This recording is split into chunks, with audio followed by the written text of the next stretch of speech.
You might know this because you are a psychiatrist. How many psychiatrists does it take to change a light bulb? One? Exactly. One, but the light bulb has to really want to change. I love that joke. We all want to live a happy life, of course. In fact, we want it so much that there's a whole cottage industry built around helping us find it. But what does a happy life actually look like? In the 1930s, some Harvard scientists started tracking 724 teenagers. They kept detailed records about how they lived their lives and what gave them satisfaction. They tracked all 724 people for their entire lives. Only 10 of them are still living today, and they are all in their hundreds. But just like the people the study tracked, the scientists got old too. So the director of the study was handed to subsequent generations. And Dr. Robert Waldinger is the current director, a position he's held for the past 22 years, so he knows a lot about what actually leads to a happy life. I wanted to know the things he's learning. I also wanted to know how he's changed his own life as a result of the data he reads. And let's just say I'm making a few changes to how I live my life too. This is a bit of optimism.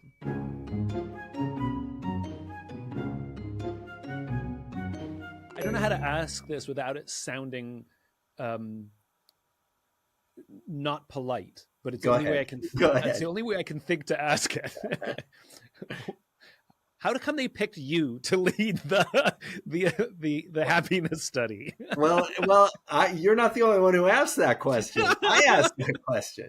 Did you draw the short straw? You know, I might have drawn the short straw. What happened was my predecessor, George Valiant, asked a couple of other people, and they said no. They said, this is a great, big, messy albatross with data that goes back to 1938. So he got turned down. So he proudly got his third choice. I think I was at least his third choice. So what made you say yes? Let's go there then. Oh, well, so the research project that I begged them to fund, the federal government said, nah, we're not so interested. So I was in that place. And my predecessor said, come over to my office and just read through one person's file. Mm-hmm. And so I said, okay, the file was probably 1,000 pieces of paper. Wow. And I started reading through, and I read about this 19-year-old guy and what he hoped for his life and what was most important to him and what it was like to be dating. And then I read about his 40-year-old aspirations. And then I flipped to his 60-year-old discussion of his marriage and how disappointing it was. You read his whole life. I read his life. I sat there and read his life. And it was like, this is like the coolest thing I could do. Based on the actual people you studied, tell me something they get right as they are young kids in their teens or even in their early 20s, and they start to think about what will make them happy, and they get it right. A lot of them care about making a difference in the world, and they care about the world. And the people, I think, who stay with that, they may not be the same purpose all the way through their lives, sure, but the people who stay with that aspiration, I think, stay engaged in life. And I think that's what they get right. That's really significant, right? Because if we look at how we're teaching our children, universities advertise as a reason to choose them over another the starting salaries of their graduates. Yeah. And our guidance counselors, they don't ask us the right questions about how we want to contribute to the world. They ask us what we can do and where we think we can get employment. And so what I find very significant about what you're saying is, what if our guidance counselors, what if our deans, what if our parents start instilling in us at a very young age the importance of simply wanting to be a part of something bigger than ourselves? Forget about actually achieving it, simply wanting it. Yeah, right. That, as you said, the data shows that people who at a young age want to contribute to something bigger themselves, they will somehow pursue that ideal for the rest of their lives, which keeps them at above average happy rates. Yes. And I think what happens is that many people have posited a kind of psychological maturity that involves wanting to be part of something bigger than the self. Yeah. Erik Erikson, I don't know if you've heard of his stuff, but he The was Viking? yeah. No. He was a a psychoanalyst from Vienna in the 30s and 40s who came to Boston, who taught for a while at Harvard, and he started talking about the stages of adult development. Nobody had talked about adult development. Everybody was interested in kids because they so Yeah, obviously develop. right. But he said, adults go through these stages, and one of his stages he called generativity versus stagnation. And the generativity was wanting to be part of something bigger than yourself, realizing, oh, I want to help raise kids, or I want to mentor people, or I want to do something that's Yeah. not just me.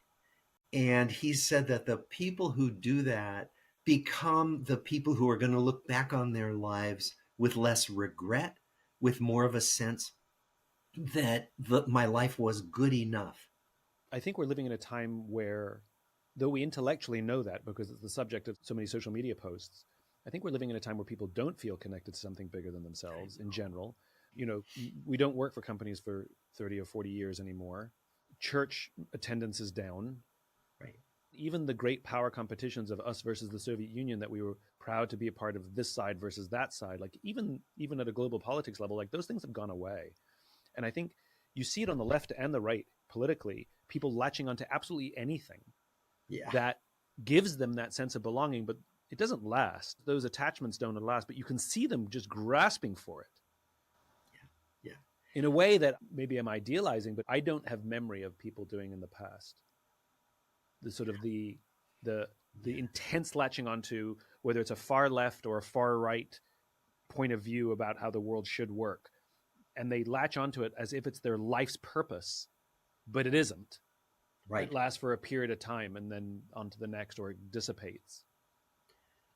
Right. Or an identity as a certain kind of influencer, or an identity as a person living a certain style of life materially. I mean, there are all these various identities that people are struggling for. I think you're right. Robert Putnam is a political scientist. He wrote a book called Bowling Alone. Yeah, yeah. And yeah, right. So you know about this. So he Great book. tracked how we've stopped belonging, right? Yeah. We've stopped all the things you just said, and we've stopped joining clubs and volunteering and having people over to our houses.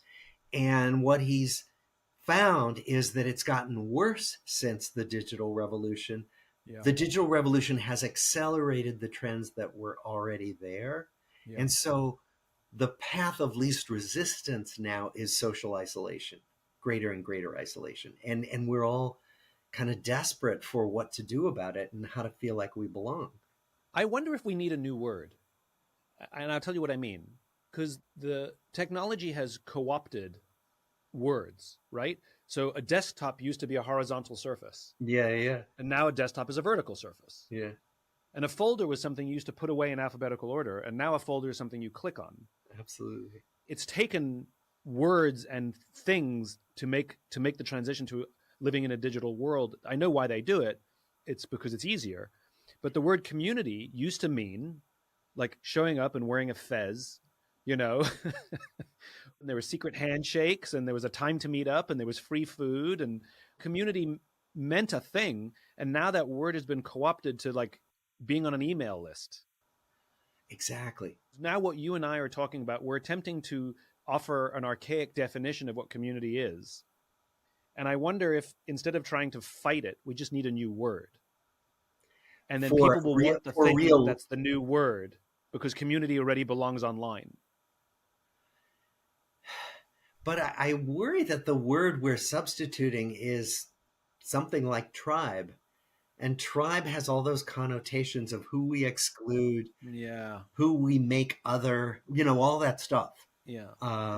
And I think we're all stuck in this place where we don't know how to belong without making other people enemies.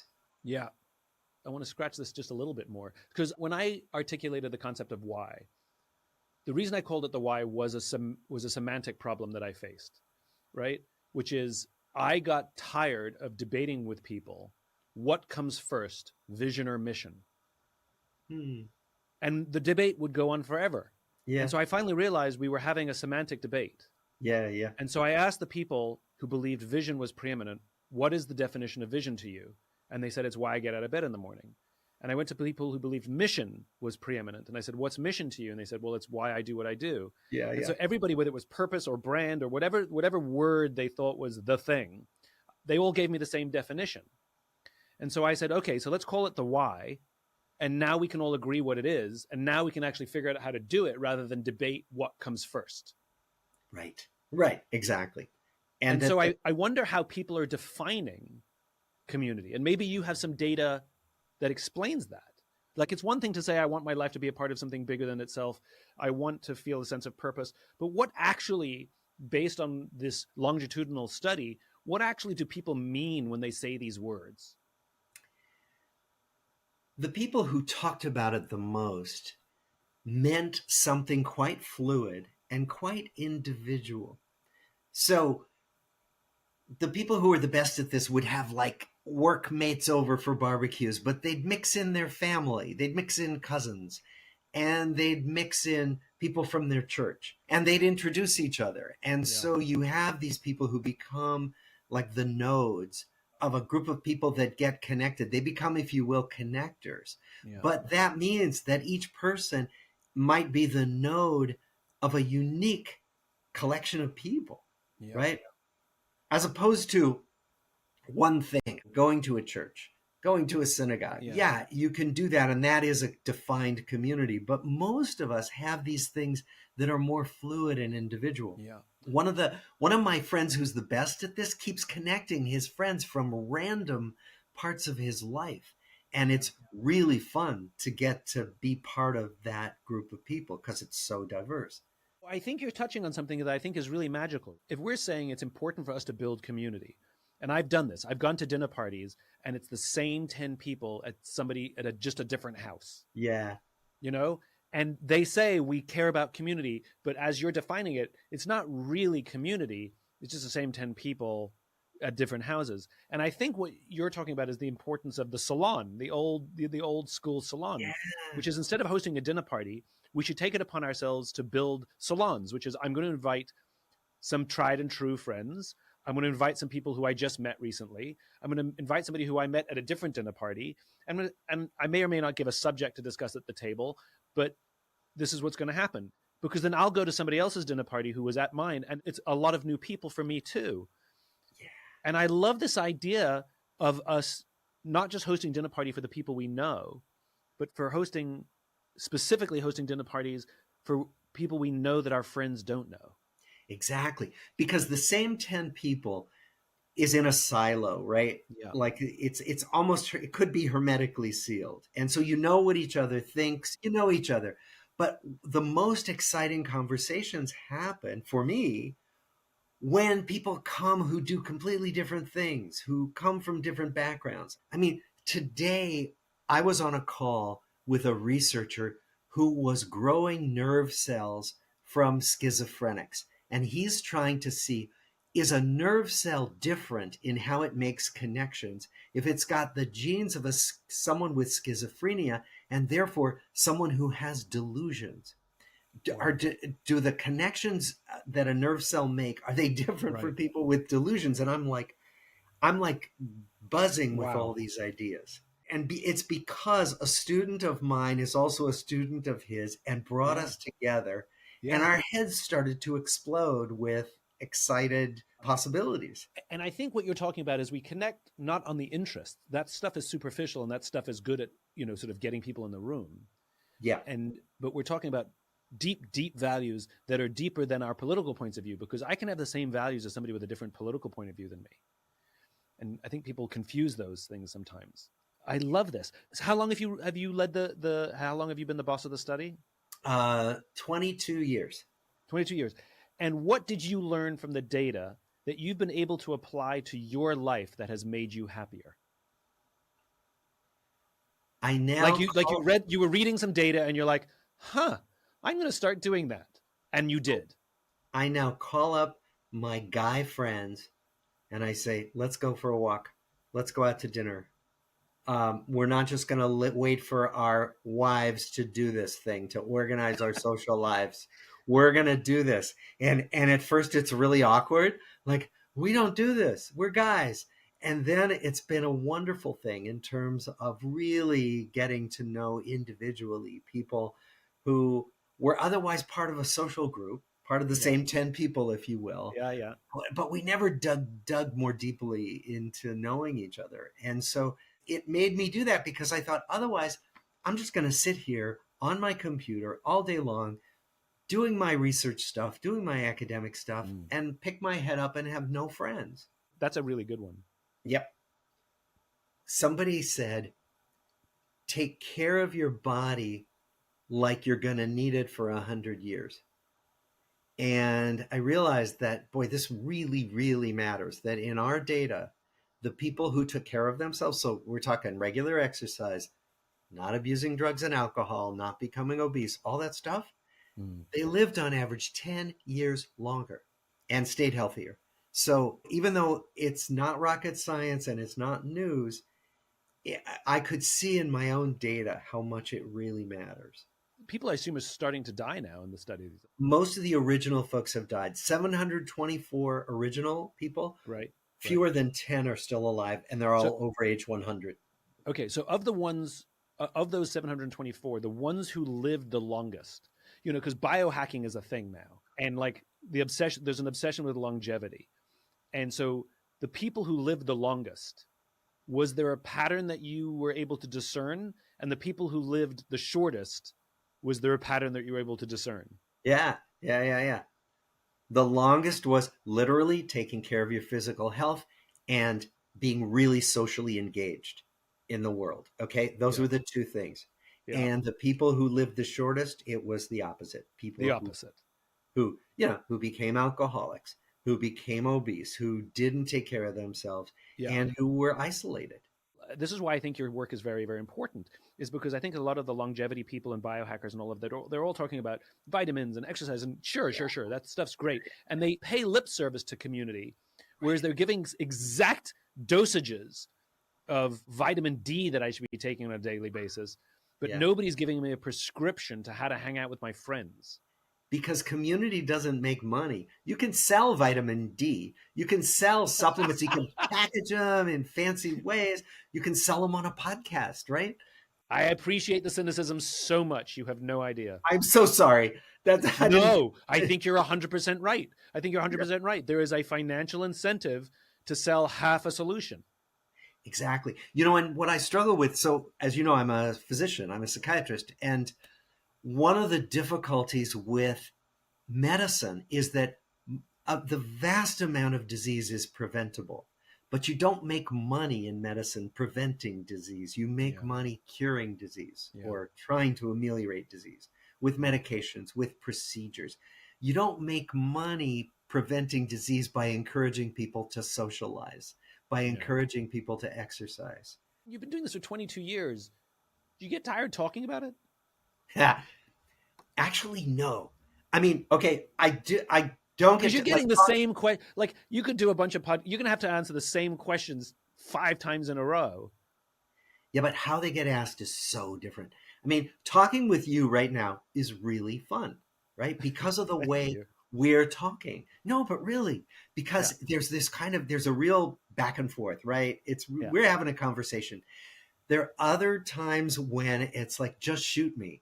If someone says, I'm really looking forward to reading your book. Can you explain to our listeners what you do?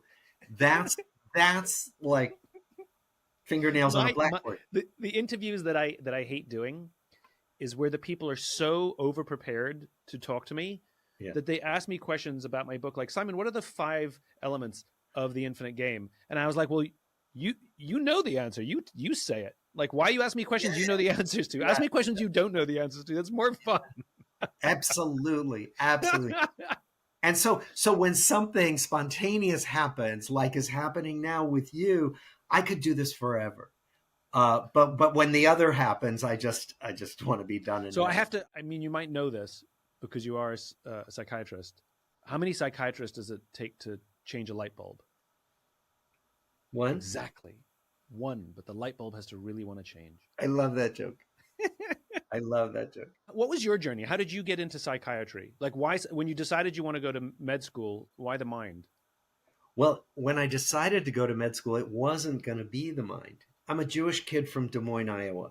I did not know You're any. the Jewish kid from Des Moines, Iowa. Well, close. No, no. We had about 1,000 Jewish families in Des Moines. We had 3.5 synagogues.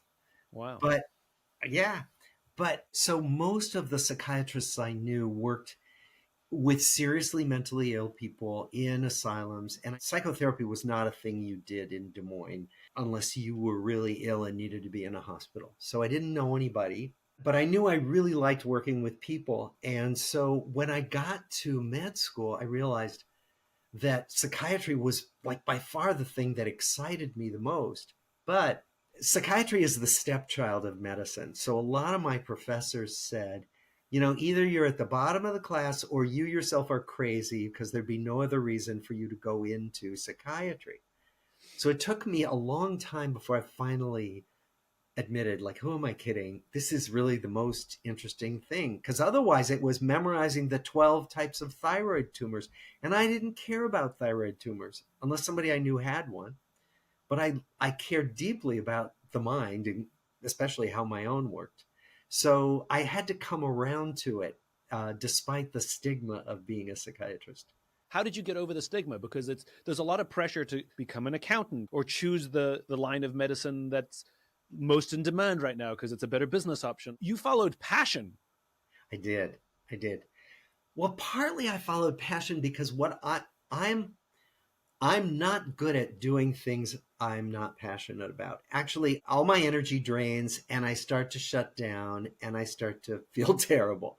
And I started to do that. I realized I don't care about most of medicine. So yes, I could become a cardiologist like many of my aunts and uncles wanted me to do, because cardiology is a nice field, right? But I realized I would just die. I would just wither on the vine. And what I've finally learned to do over time is to listen to that gut that says, I'm drawn to this and I'm not drawn to that. That's probably the hardest lesson I've had to keep learning throughout my life. So, good segue. If we look at the world as it is now, it seems that younger people who are trying to figure out what to do with their lives, their quote unquote passion for something seems to be, I don't know if it's driven by external reward structure. The number of young people who say, I want to be an influencer. It's like people who come up to me and say, Simon, can I get your advice? I'd love to be a speaker. I'm like, oh, amazing. Or I want to be an author. I'm like, great. What do you want to speak about? They're like, I don't know yet. I'm like, well, then, no, you got it in the wrong order. Like, I want to be an influencer. Influencer is a mechanism to spread something, but what is the thing you're passionate about to spread? Exactly. That the thing that they think they're passionate for is something that looks cool, sounds cool, gets a lot of adoration, gets a lot of money, gets a lot of fame. And it's an age-old question. How do I know what I'm passionate for? For me, it literally has been learning to tap into my energy. Is my energy higher or lower in this moment than it was a few minutes ago? Literally. And I had to learn that. For example, I'm really enjoying this conversation. My energy's higher. And if I'm in a conversation where it starts to lower, I get it right away.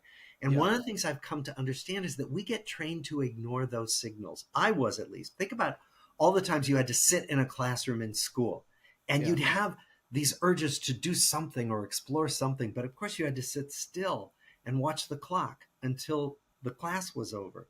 We've been taught to suppress these inner voices, I think, since we were in preschool. I think you're right, but there's a nuance here that's very important, and I need you to unwrap it for me, which is we evaluate friends. Like, are our friends generative? Unbalanced, not every time, because sometimes we're tired, sometimes they're tired. But in general, when I hang out with X friend versus Y friend, is that friend generative in how I feel? Do I leave my time with them happier, elated, as you said, like up, right? Yeah. And am I paying attention to that I want to spend more time with them versus, well, we've been friends for 15 years, so I guess I'll go out with them, Exactly. And I think that's true with our work as well.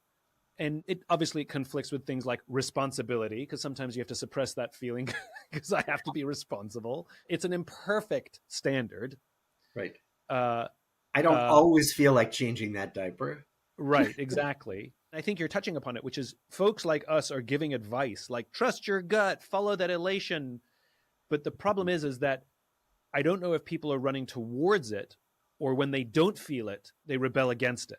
So in a work environment, right, we see this a lot where it's particularly young people, but not exclusively. They just have more courage, I think, which is if they're in a job that doesn't do that, they're very vocal and sometimes rejecting of the culture, the leader, the boss, the job itself. And I think there's more about speaking out against the fact that I'm not elated, thinking that by speaking out against it, I will find the elation, rather than doing more of the thing that elates me, like going to work and saying, hey, my boss, this elates me in general. This elates me less in general. Can I do more of that, please, rather than rejecting, throwing the baby out with the bathwater? Absolutely. There's more of a need to take responsibility for that, right? To have a sense of agency. Okay, if this job is draining as it is, what can I do, right? What can I do? And some of that, as you know, has to do with connecting with people on the job. Like one of the things we know is that if people have friends on the job, if they have people they want to show up for, that in and of itself is energizing, even if you're making widgets in a way that's boring to you. Yeah. We're creating a problem here. Do you realize that? Which is because we're saying don't run away from, run towards. Run towards a feeling, run towards the contribution to something bigger. And yet, I think people, if they're listening, will say, I think I'm running away more often than I'm running towards. I'm running away from relationships rather than towards new ones. I'm running away from a job I hate rather than toward the one that I think I'm going to love. So now it begs the question, how do I know what to run towards? Okay, I have an example coming to mind. I loved doing theater as a high school kid, as a college kid. And if I just ran toward what I loved, I would be a failed actor today. So what I had to do was really take in the whole picture to realize, okay, I love theater. I still love theater. But the whole picture was I came to understand that doing theater involved a lot of rejection. It involved getting bad reviews of plays sometimes in college. It involved getting turned down for parts. It involved feeling like I was acting with people who I didn't think were any fun to be with, all that, right? And what I had to do was take in the larger picture, not just the isolated passion that I was looking at, right? And so some of this is a kind of discernment where you say, okay, what goes with the whole package? If we go back to psychiatry, what I found was that psychiatry has a whole package. It's one of the lowest paid specialties in medicine, but it's got one of the best lifestyles. On the other hand, cardiology is way better paid, but I don't like doing it. So there's a kind of discernment that's required for what do I run toward? What do I hang back from or walk away from? But the challenge is to take it all in, not just to say, okay, I'm going to focus on this one tiny part of it. So you're asking people to do a cost analysis. Yeah, I guess basically. I am. And I think that's right. I love photography and I'm an active photographer, and I actively did not choose a career in photography because I interned at a couple photo studios when I was younger. And I kept meeting people who were artists. They defined themselves as artists, photographers. And yet here they were shooting bottles of ketchup for an ad campaign. Absolutely. And their love, and I asked them, do you ever shoot for art anymore? They said, I either don't have the time or I don't have the energy. And so their passion became a job. I mean that pejoratively. Yeah. It became work. Yeah. And I think that's where when people say, I want to be in theater, I want to be in fashion, and I think they forget that they're just businesses. Right. They're just businesses. And I can tell you somebody who was passionate for fashion, who's a job in fashion, living their childhood dream, and they hate their life. And I can show you somebody who stumbled and bumbled and found themselves in manufacturing, making a widget, like they're making a screw that fits in the back of a thing that nobody ever sees, and that they're the happiest people alive. Yeah. In fact, I was talking to a contractor, and I asked him, just out of the blue, I was sort of making small talk. I'm like, just out of curiosity, do you like your job? Yeah. And he says, I love my job. Mm. He says, I love it. And he said it with such passion, no other word for it. And I was like, what do you love about it? He goes, I get to build things with my own hands, and I get to see them built. Yeah. I get to see what I built. I start with nothing. I start with a pile of wood and some nails and some sheetrock. And then when I'm done, you get that. Right. And then I go do it again and again and again and again, whether it's a kitchen remodeling or whatever it is. And he had such elation to see the fruits of his actual labor. Right. What you're saying reminds me of something I've come to understand, which is there's grunt work in anything. There's boring work in anything. And so really what we have to figure out is, what is the thing we're aiming toward that has enough in it that we love, that it's worth doing all the boring parts, right? Yeah. And so I'm sure not every bit of his contracting work, his construction work for sure is enlivening, but boy, seeing what he's built lights him up, right? And he can hold on to that vision while he's pounding that umpteenth nail. I'm having an insight here. Here's where we make a mistake. We're looking for the work to be the thing that is passionate. And it's not the work that is the thing that is passionate. It is what that work produces, right? Because raising kids, it is awful.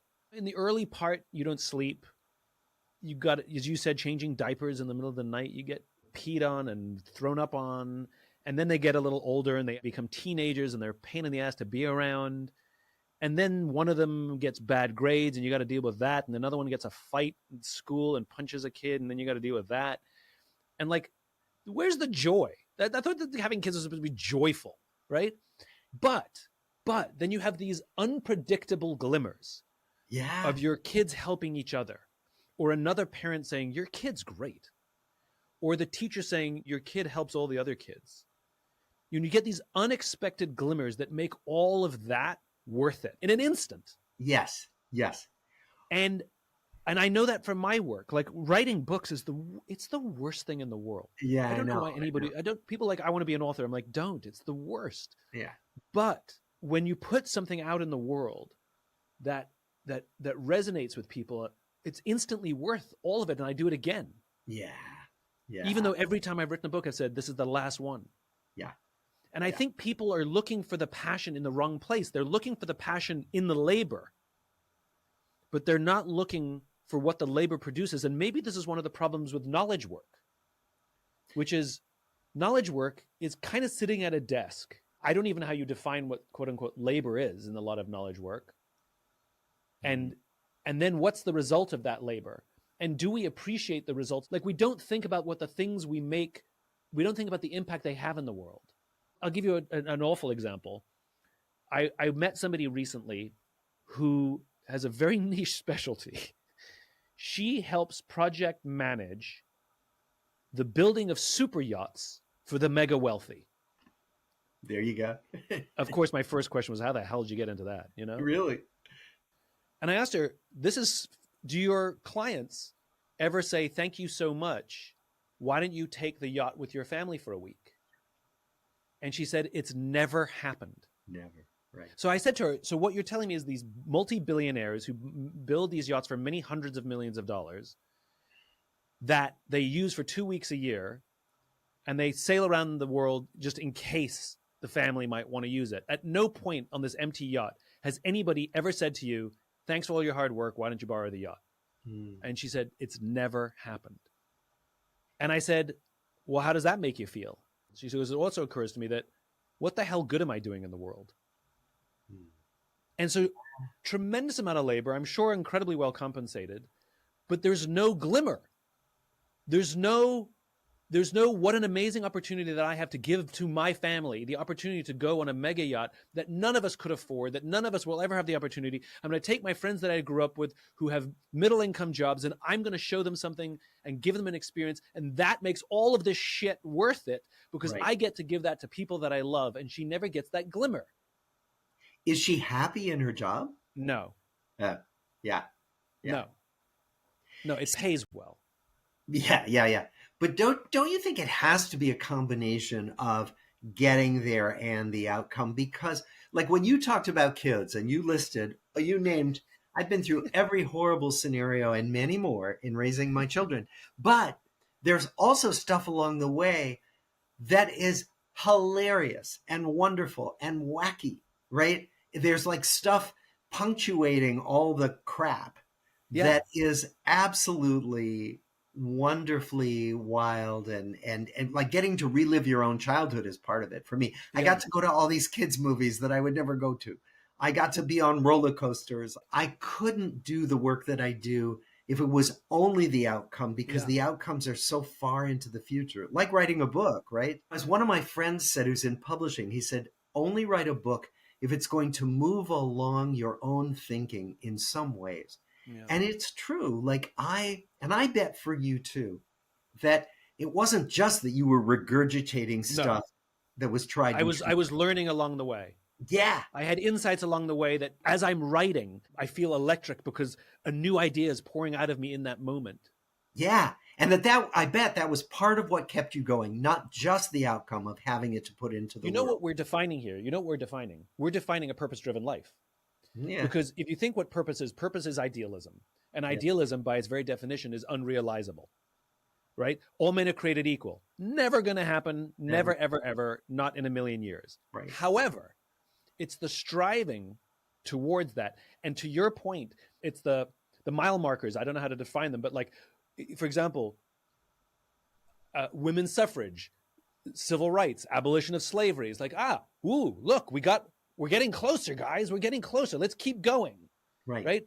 To your point, I think if it was just awful work the whole time waiting for the final outcome, then we should absolutely quit. And I think you're right. I think it goes back to those glimmers, which is the little glimmers that say, you know what? This is worth it. I'm going to keep on this. Yeah. I'm going to keep doing this kid rearing thing and not put them up for adoption because, that was a fun family dinner last night. Yeah, exactly. Exactly. Exactly. So I think if we're talking about purpose-driven life, if we go right back to the beginning of this conversation, there's and this comes directly from your data, which is what I love, which is from a very young age, we instill in people, we instill in our youngest generations, it is good to be an idealist. It is good to strive to contribute to something bigger than yourself. You won't know how to get there. You'll change your mind 100 times, but you have to keep your head above looking beyond the horizon. And so long as you feel like you're getting closer to the horizon, even if it's a windy, difficult road, so long as you have elements that say, no, I think you're on a good path here, you will have a happy life. And as long as there's something nourishing along the way, there's got to be something along the way to keep me going. Does money play any role in people's happiness according to your study? It does. What we find is that you need to get your basic needs met in order to be happy. And that every dollar you make toward getting your basic needs met, like, food and shelter and educating your kids, like every dollar you make makes you happier. We know that. But that then you buy that $100 million yacht, it doesn't really make you happier. Yeah. On average, like, if you took all the $100 million yacht owners, they wouldn't be happier on average than the people who basically had enough. Who only have a $50 million yacht. Yeah, exactly. But comparison is relative, right? Because billionaires aren't comparing themselves to us. Mm-mm. Billionaires are comparing themselves to each other. Absolutely. And so this is the part of the problem, right? It's a relative scale. Yes, because sometimes these billionaires are in great pain because they have a couple fewer billion than somebody else. I mean, it's hard to imagine, and yet I know it in my own life. Like I can compare myself on the most trivial things to other people, and then I try to pull back from that and notice what I'm doing. Unrelated, I'm just going to say it because it's fun. Do you want to you want to understand the difference between a million and a billion? Tell Like when me. people talk about millionaires and billionaires. Yeah. So an easy way to understand the difference: a million seconds is 11 and a half days. A billion seconds is 31 and a half years. Wow. Whoa, whoa. Yeah. Okay. And that's the difference between being a millionaire and a Millionaire and billionaire. billionaire. It's not even close. Yeah. But the most valuable thing we have is time. So Yeah. I like your analogy that you were talking about seconds, but those seconds are far more precious ultimately than those dollars. And money is a redeemable commodity. We Yeah. spend it, we lose it, we can make more. But spending time or energy, these are non-redeemable commodities. And everyone gets the same amount. From day one, Well, we everybody don't gets know 24 how hours in a much we day. get, but we don't know how much we get, right? That's the thing. Oh, in terms of lifespan, Yeah. that's even more interesting. Yeah. So But you're right. We all have 24 hours in we a all have day. 24 hours in a day, but we don't know how many 24-hour days we get. Exactly. And so when we give that precious commodity to another human being, when somebody's struggling at work and we sit down with them and we give them some tough love, when your kid is struggling at school and the teacher spends an hour after school, when our friend is moving and we go to their house and we pack boxes, Yeah. the expense of time as a gift, I mean it as a gift, Yeah. not in terms of are you being, because I'm totally anti that you have to use all that time to be productive as well, because I think sometimes zoning out and watching TV is the best use of that time. So I'm not making the analogy that you have to make use of all your time. I'm talking very specifically about the value of time as a gift to another human being Yes. is more valuable than any gift on the planet. I have a quote here from one of my Zen teachers. His name is John Tarrant, and he said, "Attention is the most basic form of love." And if you think about it, our undivided attention, it's the most valuable thing we've got to give.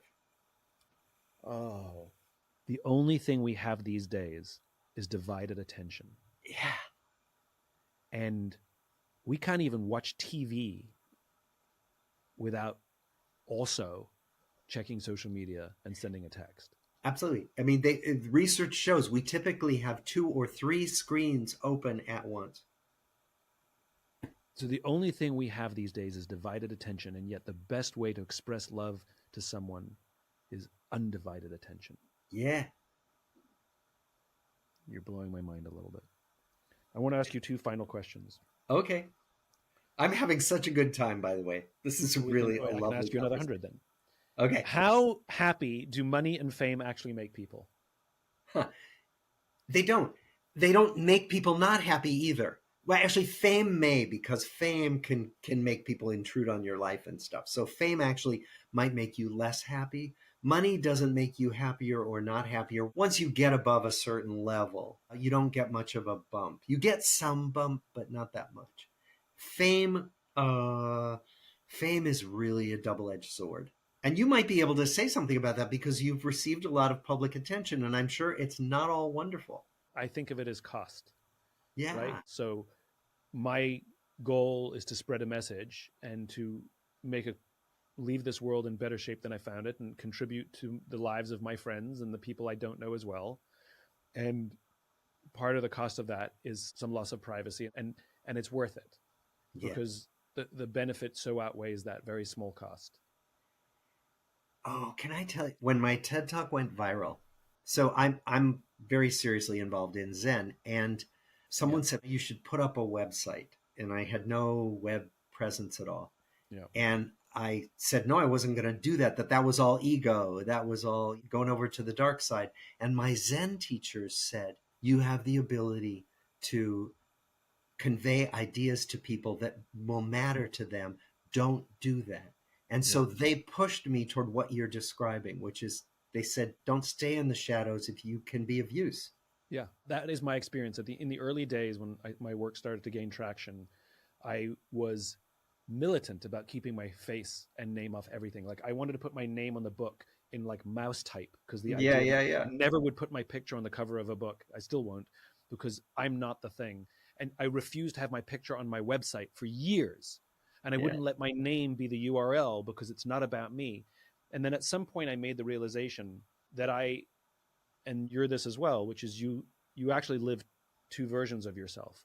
You are you, obviously, but you are also the representation of your message. Absolutely. And how dare I selfishly deny the representation of my message?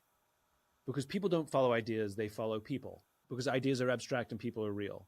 So we create representations of a set of values. So Martin Luther King is a representation of a set of values, and we follow Martin Luther King, but not really. We really follow the ideals that he stood for because I stand for those ideals too. They're my ideals as much as they are his, for example.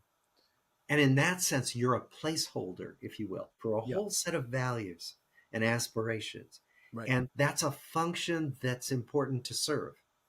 Here's another question for you. What's the best thing we can do right now for our happiness? Two things. Engage with people and engage in things you care about. So ideally, engage in things you care about with people you care about. That's the sweet spot. Bob, what a joy. Yeah, this was fun. What an absolute joy. I leave elated and buzzing. Me too, actually. This was a pleasure, an unexpected pleasure. Thank you so much. I truly appreciate it. Take care. If you enjoyed this podcast and would like to hear more, please subscribe wherever you like to listen to podcasts. And if you'd like even more optimism, check out my website, simonsinek.com, for classes, videos, and more. Until then, take care of yourself, take care of each other.